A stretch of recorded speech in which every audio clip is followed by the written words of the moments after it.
is pressing you down a bit. Rest if you must, but do not ever quit. Success is a failure turned inside out. Let's talk and clear the clouds of doubt.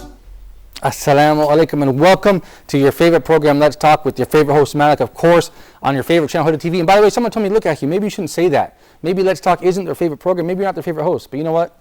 I'm going to say it anyway, so too bad. Because we already know for sure Huda TV is your favorite program. You guys, we have two very, very, very special guests. I'm so excited to have them. Of course, we have a very prominent American revert to Islam. You've seen him on the straight path before. Our good friend Mustafa Moore, as well as the German Sheikh, the Mufti from Berlin, Sheikh Abu Hamza Pierre Vogel. Assalamu alaikum, Mustafa. Assalamu alaikum, Abu Hamza. I'm just teasing you guys. It's always an honor. Thank you for coming back, Sheikh Abu Hamza. I'm just teasing you. Thank you so much.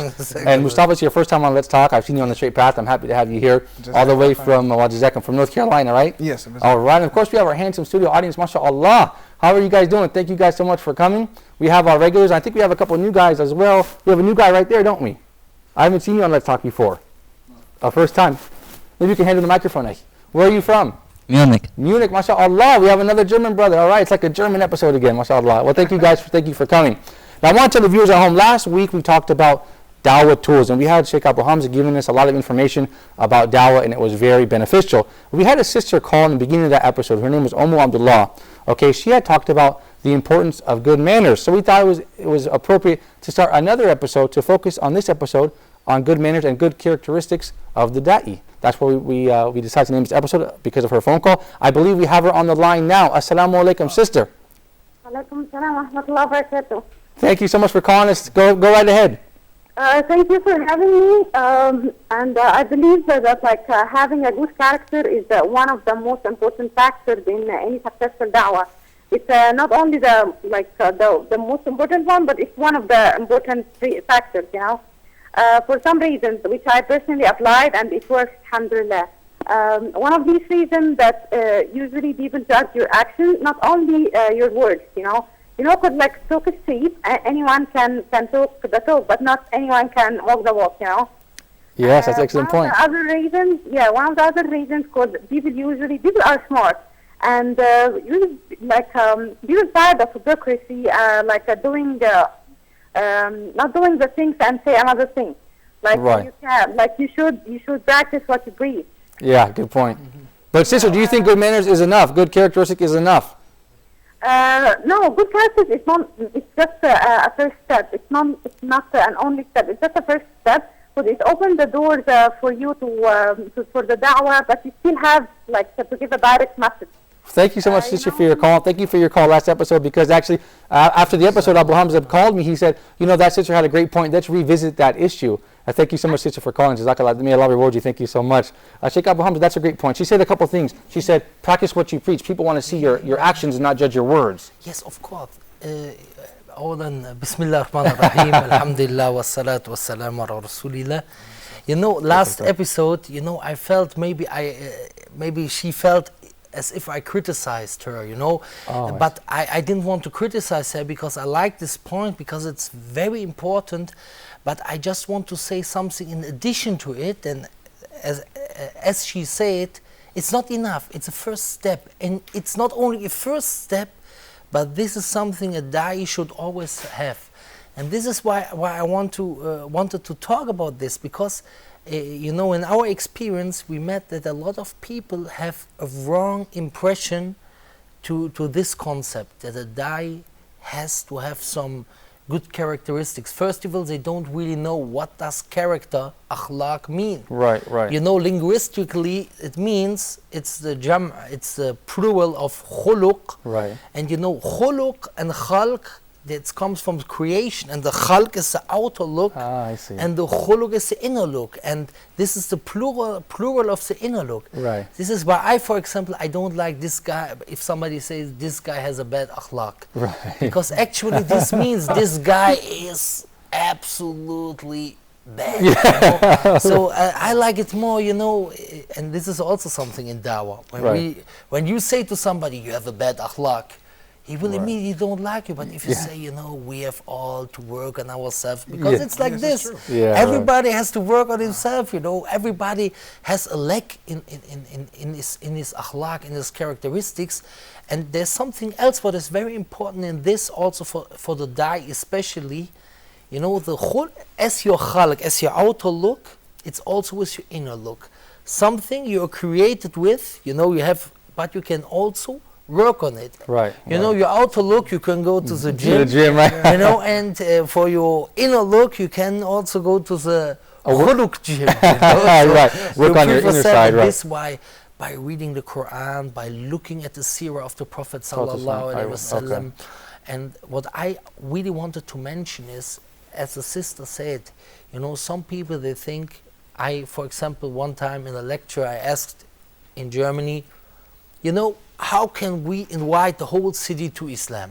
You know, so this is really something we should ask ourselves. And I also tell all the people on the TV, ask yourself this question: how can I call my whole city to Islam? Yeah, if you mashallah. live in an Islamic country, how can I improve my whole society? Right. You know, right. this is the beginning.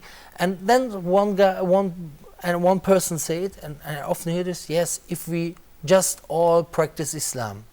But if we say this, then the whole, you know, the Meccan period, Right. we divide it into two parts. Right. Dawah Syria, Right. it's called the secret dawah, the Right. first 3 years, but it was actually not as secret as some people make think. it out. And Dawah Jahariyah.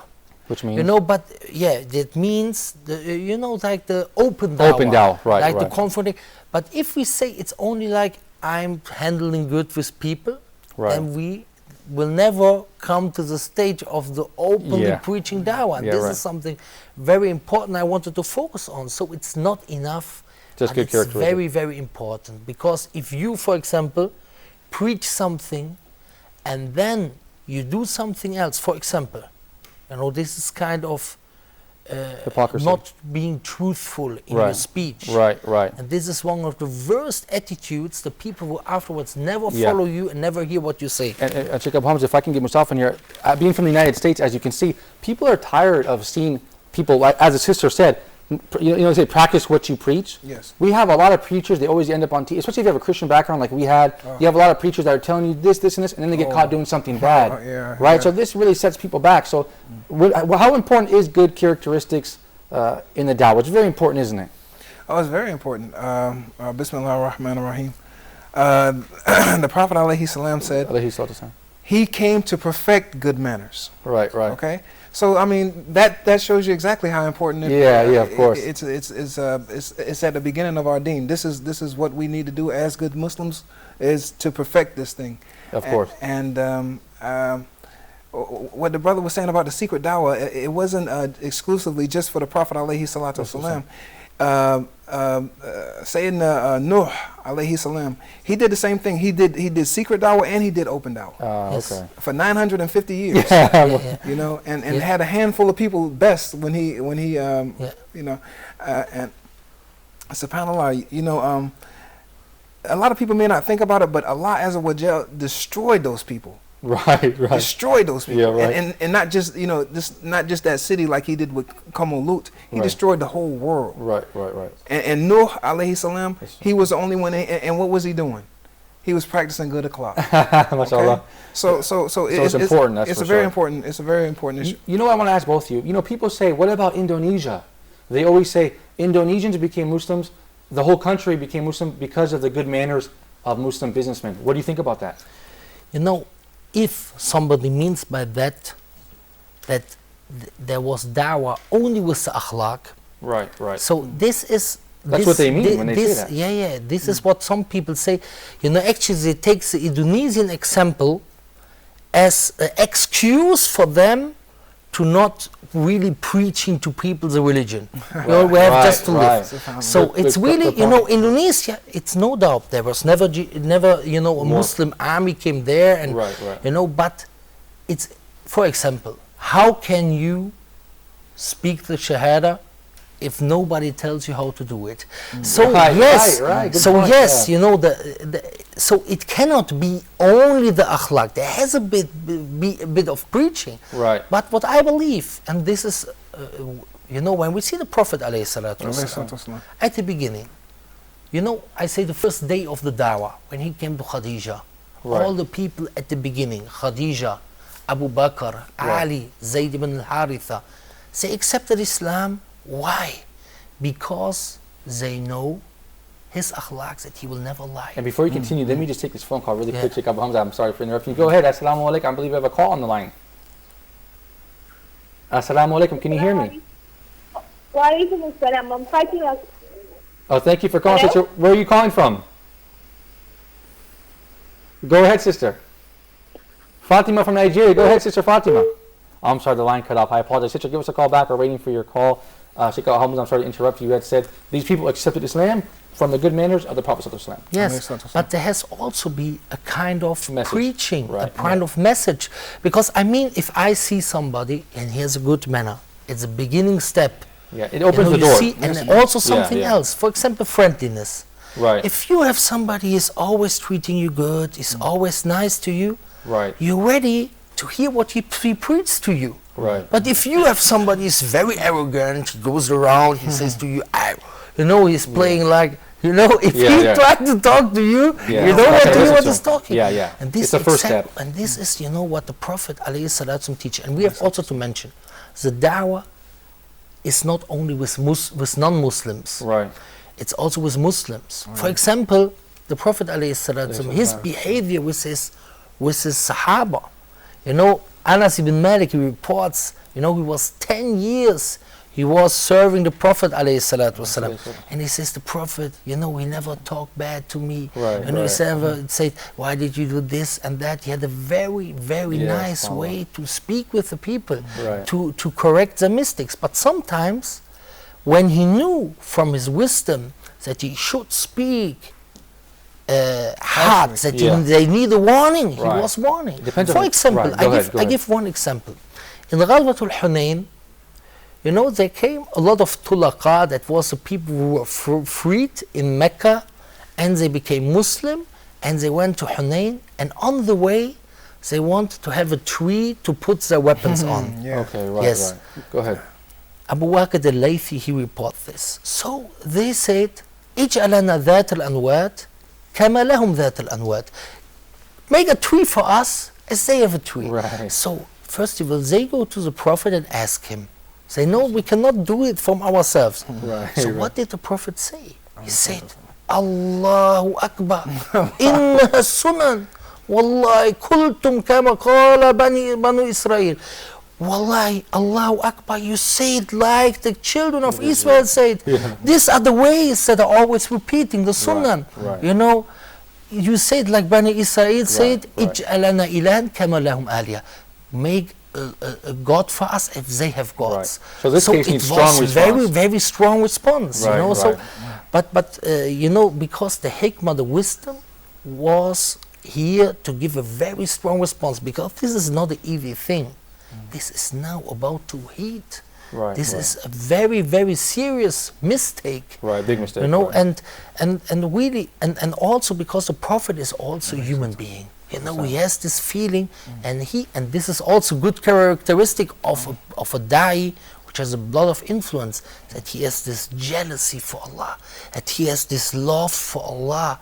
So because when you have this love for Allah and this love for the religion, when you speak to somebody, he feels this. This is a big he has impact. Zeal for Allah Azza wa Jal. Subhanallah. Zeal. Zeal. For example, I want to talk a little bit about friendliness.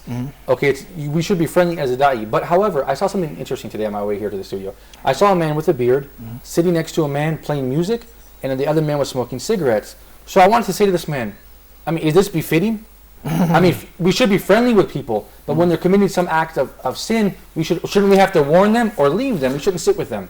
What do you think, Sheikh? Go ahead, Musaf. The Prophet alayhi salam told his Sahaba to leave them while they're doing the bad things, and then rejoin them when they're doing the good things. Yes. Yeah, good point. Thank you. There's also, in Surah Nahl, the chapter 16, verse 126 or 125, it said, You know, and this is what Ibn al-Qayyim rahimahullah says about this verse. Ud'u ila sabili rabbika bil hikmah. You know, call to your Lord with wisdom. Actually, wisdom, it's, you know, you can also understand from it, it mustn't be always lean, you know, like gentleness. It's Right, it depends. It depends. But, Yeah. you know, Ibn al-Qayyim, he says, you know, first you are gentle.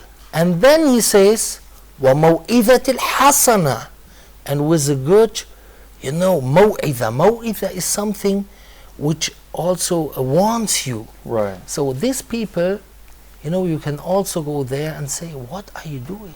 You know what you do?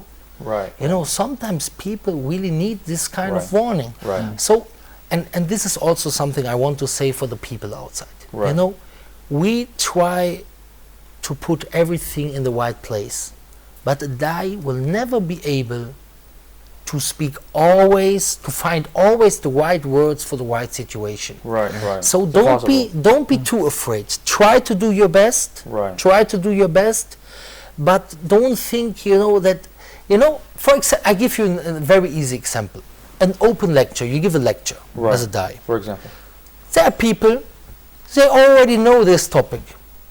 So it's boring maybe for them, or maybe they are better in the topic than you. Yeah. And there are people, they don't even understand what you're talking about because they have absolutely no, No idea. background knowledge. Right, right. So this is a very Two easy different example. extremes. Yeah, Yeah, right. And there are people, you know, they really need somebody who gives them a clear warning Yeah, like it this. depends You know? on the case, right. And there are people, you know, they need this, but actually, mostly, it's better to make a mistake in gentleness than to make a mistake in harshness. Yeah, that's a good point. I give you one example, you know, and this is a very, very, very good example from the Quran. Before you go to, we're going to go to a short Okay. break. I'm sorry to interrupt you guys. You guys stay tuned for more. Let's talk. We'll be right back. Inshallah.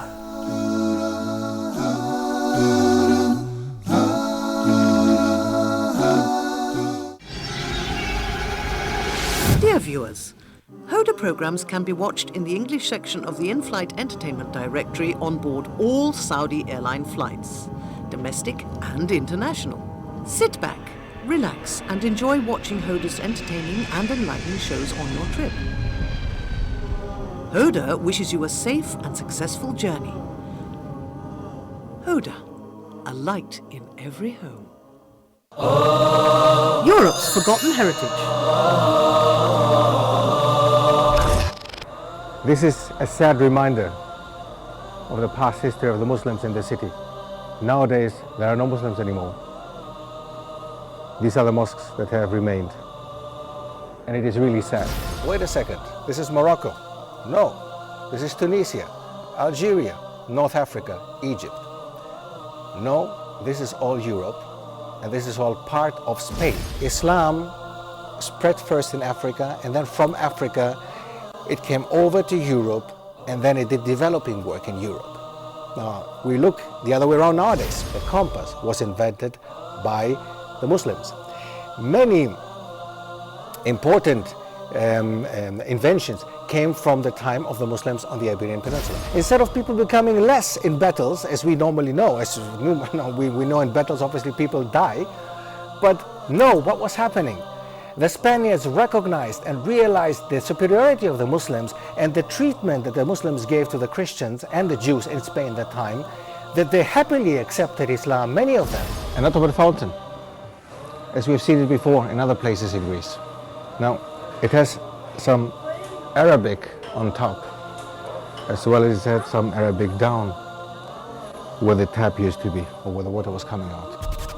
Pack your bags, grab your passports, and join Dr. Steph Karis as he takes us through Europe and rediscovers Europe's forgotten heritage, only on Hoda TV.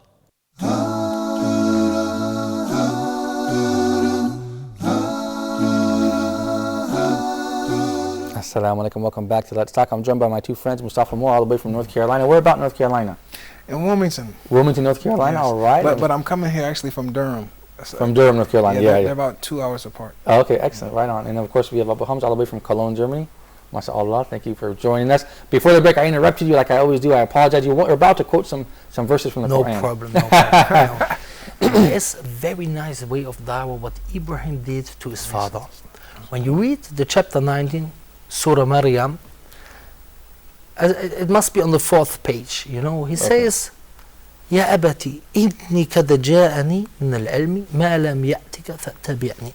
He says, oh my father, and Abati, it's, you know, a nice way to see, oh my father, my dear daddy, you know, like my daddy, you know. There came knowledge to me which did not come to you, so follow me. Why is he saying this? Because his father was an MBI.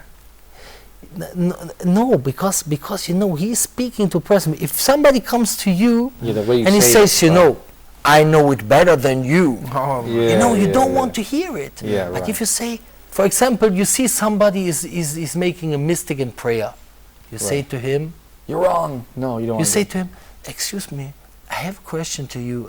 You know, I'm a new Muslim, for example. Is it right to put when we make sujood, do we have to put the nose and the front head on the ground? Or is it enough if you put only the front head to the ground? Because I read last week in the book, I read in the books that we have to do this and that, and you saw him before making these mistakes. You're not like giving him, hey, you did a mistake, but you're asking him. And you're giving him the same time the information, like the knowledge came to me. You know, I'm not intelligent. In a nice way. And you know, it was like, you know, the way you tell them in a nice way. You know, and this is really, you know, when we talk to, especially when we talk to other Muslims or older Muslims, we can give them the message with this in a better way. You know, I hear it. Excuse me, I hear it. You know, maybe, you know, I'm not intelligent, more intelligent than you, but I heard it.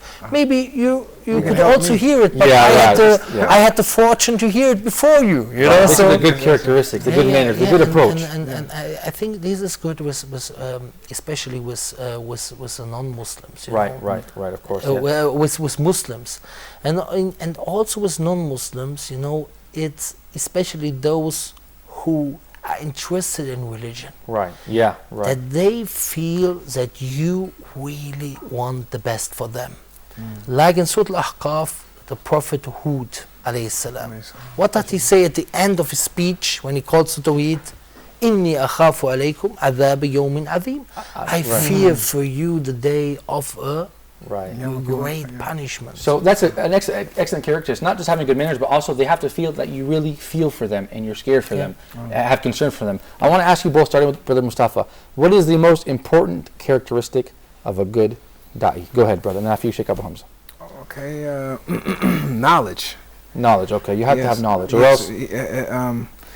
knowledge and the mannerisms is definitely... It goes hand in hand, right? Yeah, without a doubt.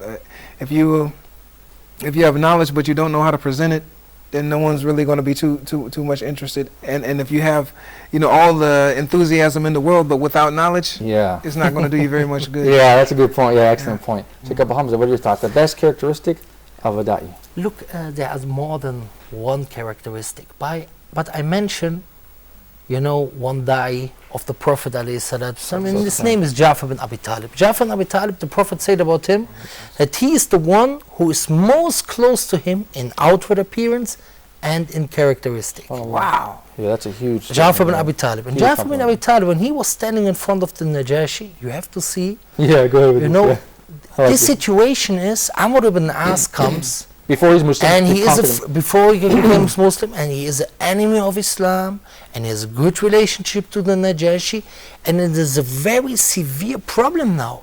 If they will now come back to Mecca, it can have a big problem. So they are talking about what will they do now. So he says, we say what the Prophet said, and what is standing in the Quran. Ka'inun fi dhalika ma wa ka'in. It doesn't matter what happens. They didn't compromise. We say the truth.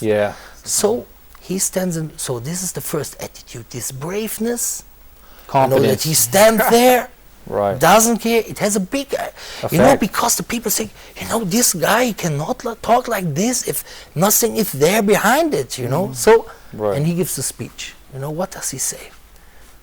Ya ayyuhal Malik. He's friendly. Next characteristic. Ya ayyuhal Malik. كنا قوما أهل جاهلية. We were the people of ignorance. Right. نعبد الأصنام ونأكل نأكل الميتة, and we eat the dead animals. ونأتي الفواحش, and we did commit fornication, adultery, and everything. Right. And then he mentioned something about the Prophet.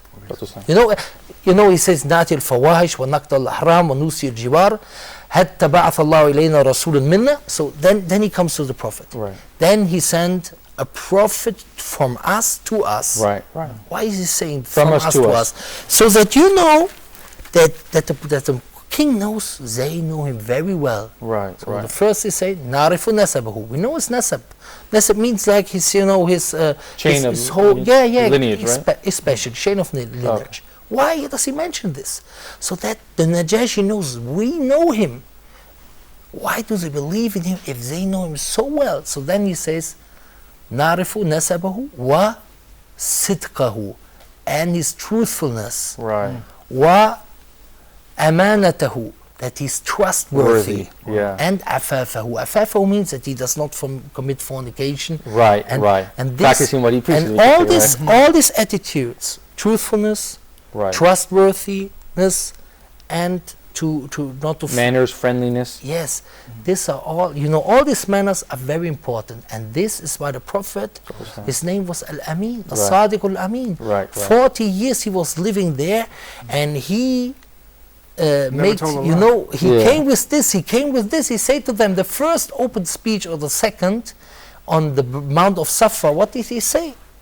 If I would tell you that You're right, there is to an the enemy, army that want to destroy you, would you believe me? And they said, yes, of course, we would believe you. Would you believe me? They say, Of course. نعم ما جربنا عليك كذبا. Yes, we never heard the lie from you. Of course, this So is the- this is so important. If you lie, if they saw you lying, Of this course. is very bad. Yeah, of course. That's like the first of the talk is what we preach. I believe you have a phone call. Assalamu alaikum, sister, from Egypt, I believe. Yes. Assalamu alaikum. Abu Hafsa, alaikum salam. Thank you for calling, sister. Go right ahead. You're live. Yes. Hi. I want to know how can someone develop their good manners if they've had bad manners all their life and they want to do dawah and they don't really get along with people in general? How can someone develop good manners? Thank you. Actually, thank you very much for that question, sister. Actually, our friend in the studio audience in the break, he just asked that question. Mr. Akim Barsuni, he's a regular at Let's Talk. I know he says he's Egyptian, but I really think he's from Bosnia also, or maybe Germany. No. I want to see your passport, Aki. No. I'm Egyptian. Well, you were just asking the same question. You said, what about correcting Yes. the bad manners? Starting with Mustafa and then going to Sheikh Abu Hamza.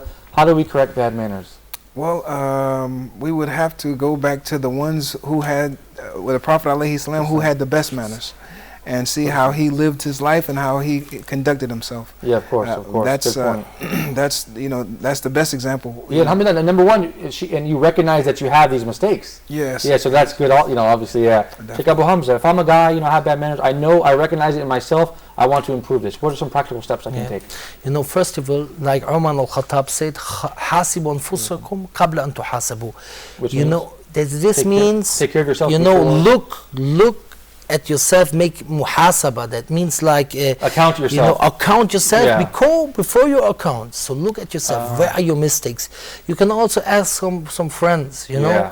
and then the first step is, you know, like reading the Quran, and reading the Sunnah. Right. Really, I tell you, if you read, for example, with Riyadus Salihin, Right. there's a very big chapter, you know, quite in the middle end, you know, of the book about akhlaq.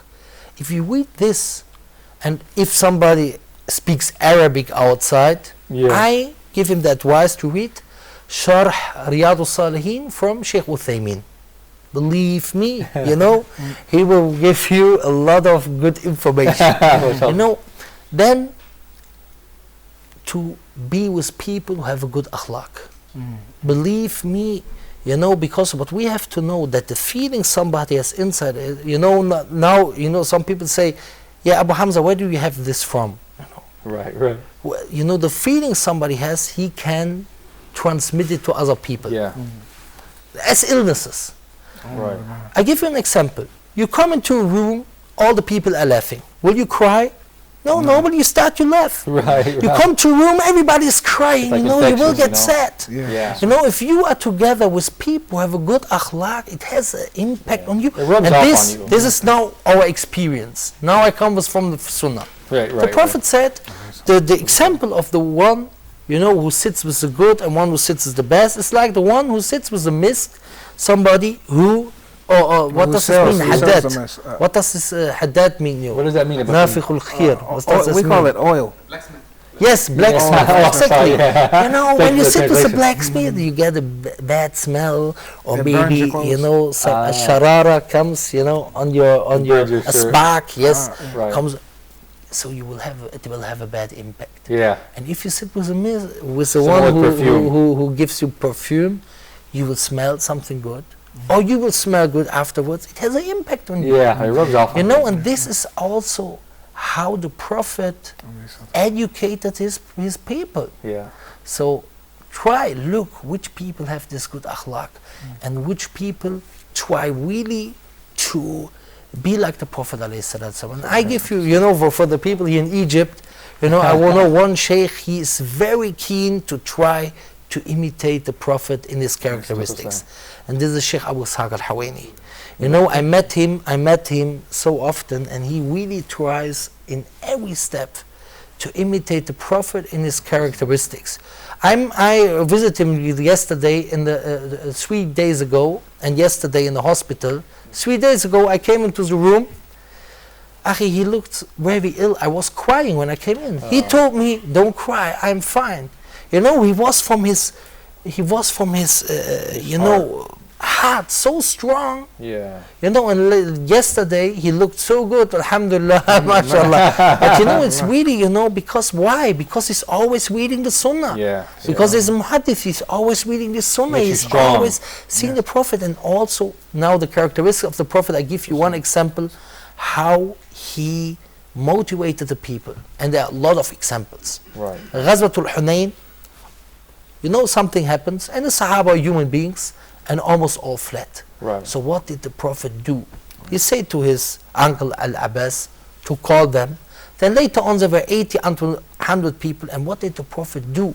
He was the one who went right in front of the enemy, and they had to get his mule. Right.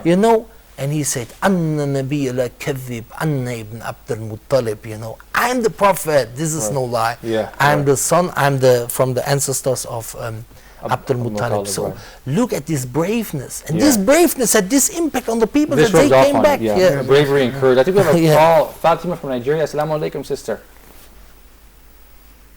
Assalamu alaikum. Thank you for Thank you for calling back, sister. Go right ahead. You're live on Huda TV. My name is Fatima. I'm calling from Nigeria. Thank you so much, sister. Go ahead. Please, I have a question. I'm asking about the issue of those Muslims going about killing Muslim scholars, because it's very common here in Nigeria. And my second question is: Those Muslims doing what, sister? Those Muslims doing what in Nigeria? Yes, Muslim brothers going about killing Muslim scholars in Nigeria.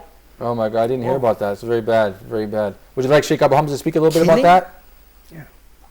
Killing And the scholars. next question is, I'm asking when in a situation when girls' hostels in school, you know how hostels are in school? Sister, can you repeat that? I couldn't Hello? quite hear you. Yes, I said girls' hostels in school, the behaviors in school, sometimes they move about half naked, thinking whether they are Muslim sisters or they can move naked inside the hostel. So I want to know whether it's right or not. Okay, thank you very much for your call, sister. I couldn't quite hear the second question, but we'll get the information from the van, inshallah.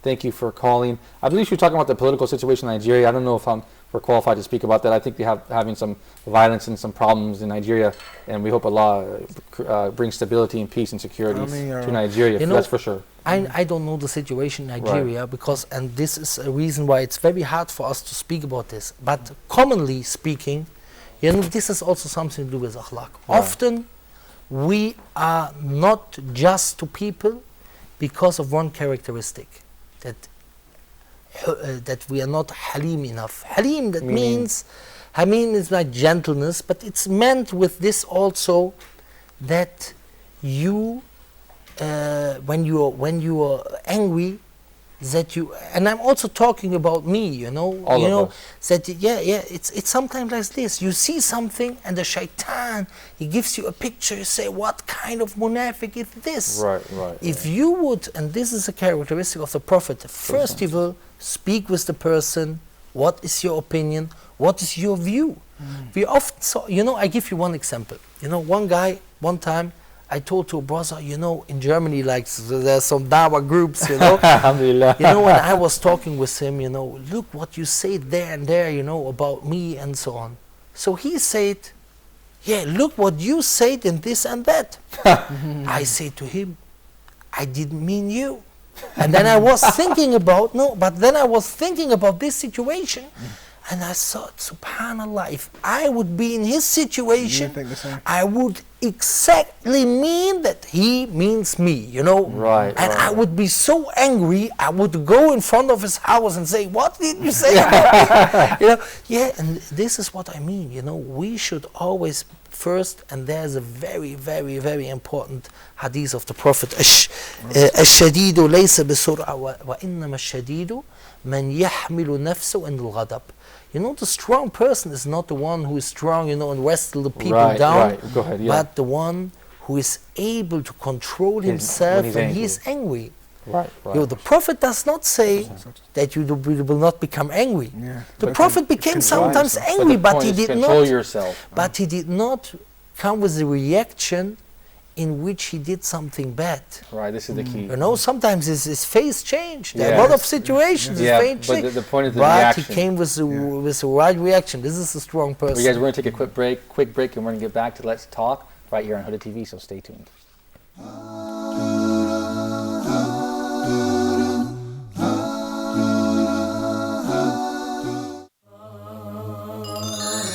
Tech Talk. We're going to look how to create a website and which Islamic websites to actually visit. What inspired you to create your own website? One of the challenges that we face every day, the site or the application should be accessible worldwide. I remember when I was younger, one of my friends asked me to convince his father to get him a desktop, even the laptop. If you compared both of them in terms of cost, laptop roughly cost twice the money if you compared it with the desktop. Hackers, the word hackers, most of the youth people are very interesting about that word. They say, hey, I'd like to be a hacker, because there is a type of hacker doing great job. We call them white hat hacker.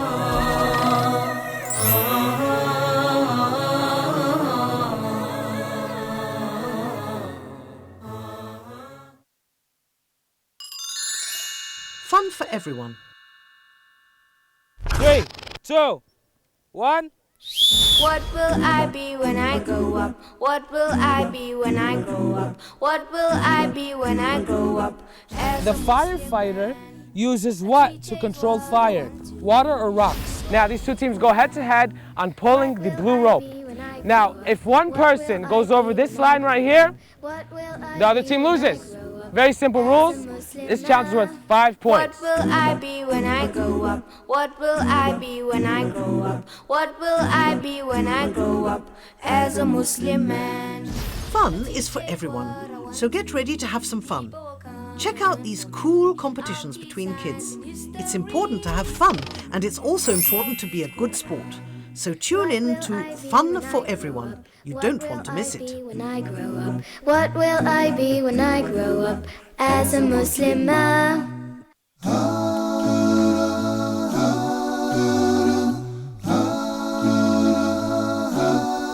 Assalamu alaikum, welcome back to Let's Talk. I want to go to the studio audience real quick, you guys.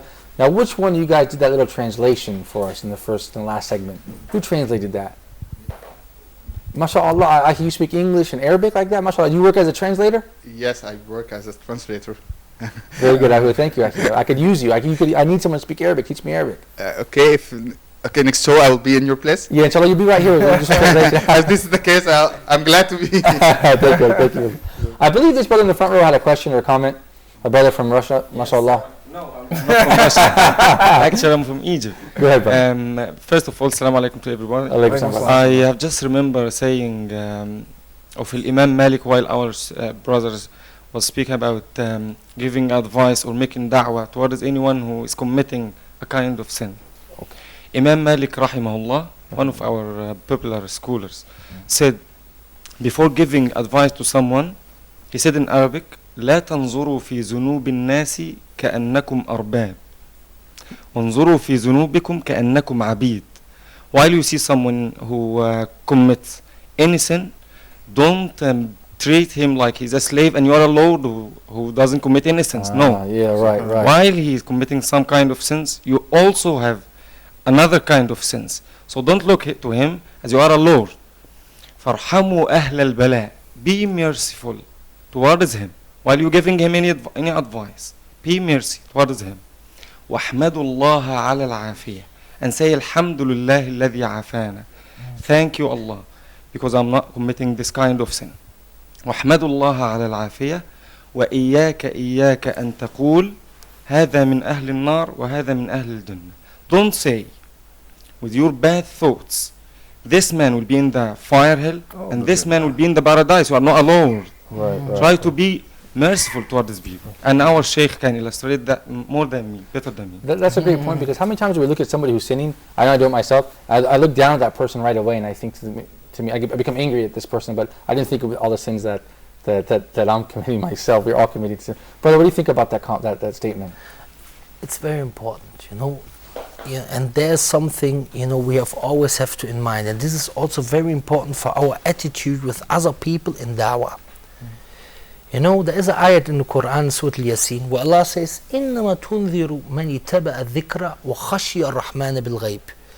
You can only warn those who follow the guidance and fear their Lord, in the ghaib. That means you don't see that they really fear them. Right. So there is maybe a person, you don't know if he fears him. There is maybe a person, and he looks like if he's very close to the guidance, but actually is very far away, like Abu Talib. Right. Abu Talib, he died as a disbeliever. Right. For him it was revealed, the verse 113 in Surah At-Tawbah. Yeah. ما كان للنبي والذين آمنوا أن يستغفروا للمشركين ولو كانوا أولي قربى. It's not allowed for the Prophet and the believers to make istighfar for the mushrikun. So, then there are people, you think they're very far away from religion, like Amr ibn As, Khalid ibn al-Walid, and later on, they become, after. Well, when did they become Muslim? After Sulh Hudaybiyah, in the 7th year. These are 20 years fighting against Islam. Wow. Yeah, think about that. But not, not like, somebody here, 20 years fighting with a sword against Islam. Yeah, right. It's not, but at the end, they became Muslims, and this is very important. And for example, like it's not allowed to make la'an on this is what Sheikh Uthaymin says in this, it's not allowed to say la'an on a person who is living, Right. because maybe Allah will guide him. Yeah, right, you never know. Maybe Allah will guide him. After he says La ilaha illallah Muhammad Rasulullah, then he became your brother. Yeah. Today maybe he's not, and tomorrow he is. This is like the fatwa also of Sheikh Uthaymin would say this, it is not allowed to make like a curse on a living person. You can curse one who died as a disbeliever, and you have a proof that he really died as a disbeliever. Yeah, right, like Iblis, like Fir'aun, like Abu Jahl, and so on and so on. If you have a proof, right? Yeah. But not, like you make a curse for any people, but, this is a long topic actually, but I'm just talking about the curse. Right. Talking about the curse. That's an excellent point. Yeah. Sheikh Abu Hamza and also Mustafa, being from the United States, how important is it, like we said, confidence? You said the Prophet ﷺ was confident with courage and bravery. When you see someone who's wavering in their deen, it's not very convincing. If you're like thinking about Islam and you see a Muslim who's not really strong or confident with his deen, it doesn't look doesn't look appealing. And Abu Hamza, you told me before, when you were giving lectures sometimes, people ask you, when we had the program with Dr. Haytham al-Haddad, when people ask you questions, you would say, yeah, when they ask you controversial questions, you say, yes, I will address this, I will address this, I will address this, I will address it in front of everybody. And you said that is effective because it shows your confidence. Some people, they are talking about how they can go away from certain questions.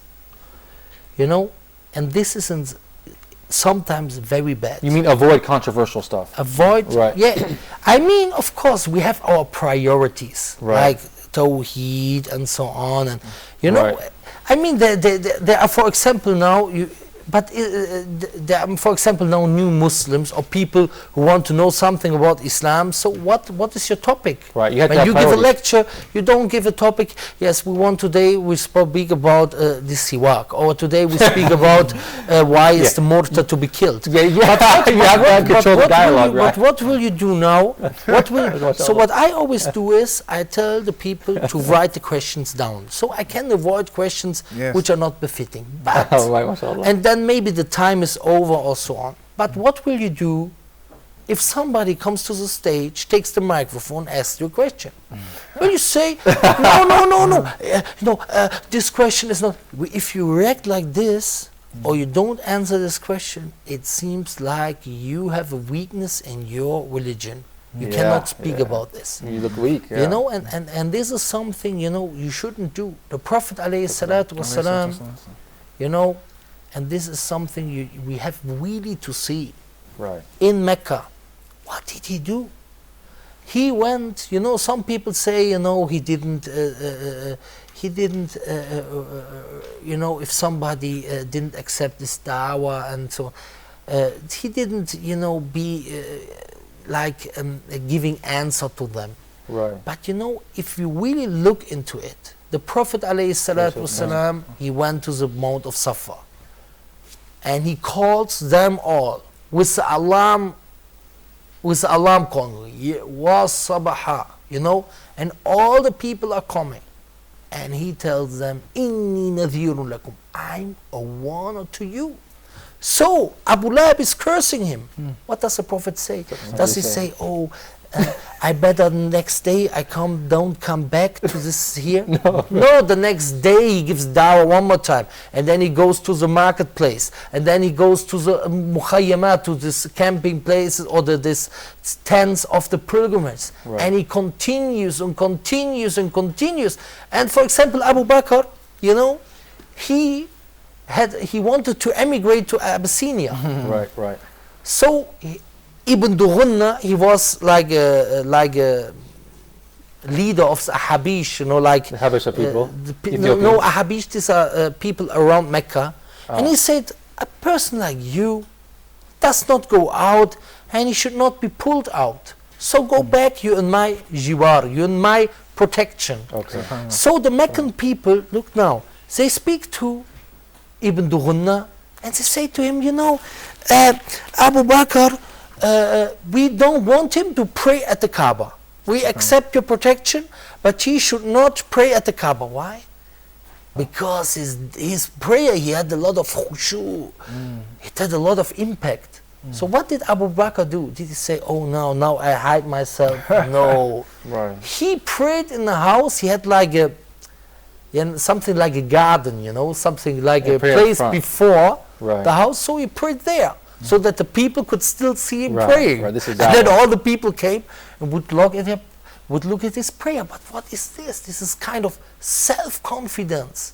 If you forbid me this place, I go to another place. Yeah, confidence. Yeah. I like that point, because I think that if we don't have confidence, people don't take us seriously. Yeah. And we should always have confidence. I know in the United States, I think the dialogue, we let them control the dialogue. So like Sheikh Abu Hamza said before, they're doing dialogue with us.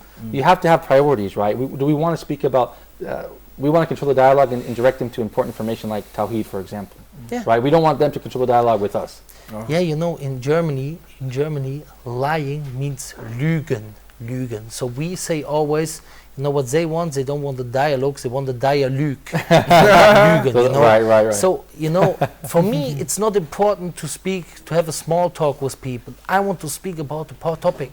Right, I want to speak about what is the way to paradise. Right. This is what the Prophet did. Yeah, This is what the Prophet did. We speak about our religion, and we say to anybody what Allah says in the Quran. The Prophet was not ashamed to tell him this.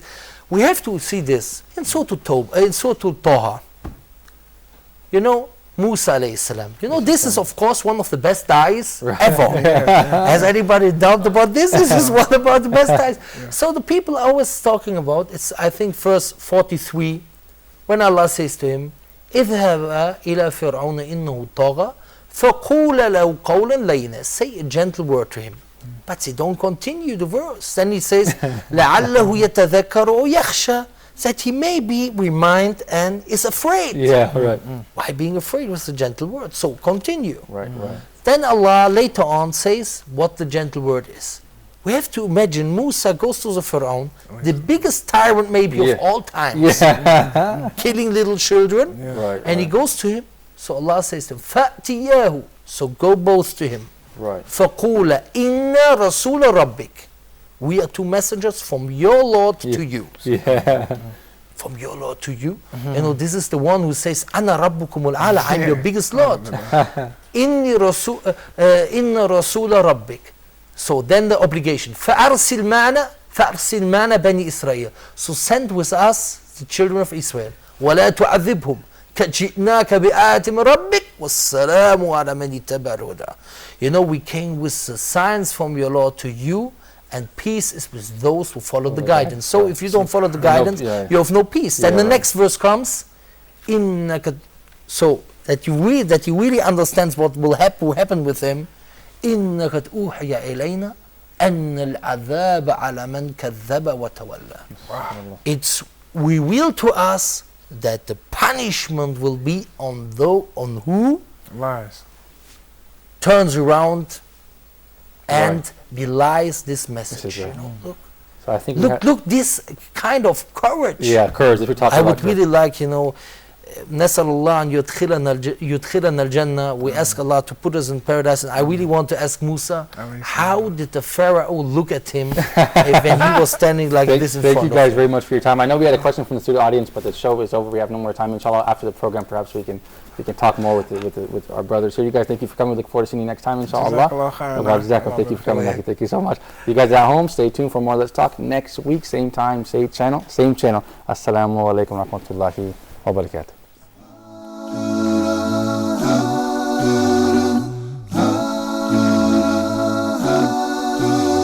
When things go wrong as they sometimes will, when the road you're trudging seems all uphill, when things go wrong as they sometimes will, when the road you're trudging seems all uphill, when the funds are low and the dips are high, and you want to smile but have to sigh, when care is pressing you down a bit, rest if you must, but do not ever quit. Success is a failure turned inside out. Let's talk and clear the clouds of doubt. Success is a failure turned inside out. Let's talk and clear